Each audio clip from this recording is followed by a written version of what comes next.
Anthony, that was a strong starting lineup, but there was a place for Morgan Dakin. Well, yeah, listen, Morgan's done great pre-season. He come to us with Scotland. He played some good game time there. He's played a couple of 90 minutes. He's probably played 3 or 4 90 minutes now. And listen, he deserves his place in the side. I thought he was fantastic tonight. Got the assist for the goal with the cross into Sis and defended reasonably well through the game. So yeah, he's there by merit. And when the young players are good enough, then they'll play. And he deserved to start tonight. And as this was the final pre-season game before we travel to Northern Ireland, is it true to say that he's in contention for a starting place there? Oh, without a doubt, yeah, he is. And there's a lot of other young players as well. Jake Canavan come on tonight, did really well. Played well 90 minutes in the week and had a strong trip in Scotland too. And there's a lot of good young players through, and if they're good enough, then we'll play them. And yeah, there's still a few probably positions and contentions of decisions that we need to make for next week. And there's competition for places at the moment, which is great. And there were a number of changes in the second half. Were they planned before the game, or did they come as a result of the game developing? Yeah, yes and no. Some people who have played good game time needed to come off at that stage, but then others were planned substitutions just from a tactical viewpoint of what we saw in the game.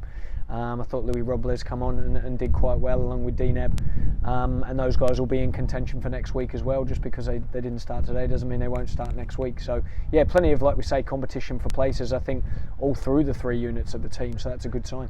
And you have said all along in the pre-season campaign that the result didn't matter. However, you would have liked to have won tonight, no doubt, being the final one. Yeah, of course. I think when you're 1-0 up at half-time in this game, and probably in quite an even game in the first half, I know the opposition changed their whole team at half-time, which gave us a different problem and a different challenge second half. Then we'd like to have seen the game out. We're probably disappointed with the goals if I'd look back at them and see them. One from a little bit of a mistake at the back for us, and then one from a free kick on our side where they worked it well and put in a good cross to be fair. But we'd like to see that again and have a little look at that and see where we are. I think second half we probably didn't play as well as what we did in the first half, and that, listen, could be down to a number of things, the changes we made and that sort of thing. But yeah, we'll have a look at it, we'll debrief it, and then really put that plan into practice in the week, building into Glentoran on Thursday.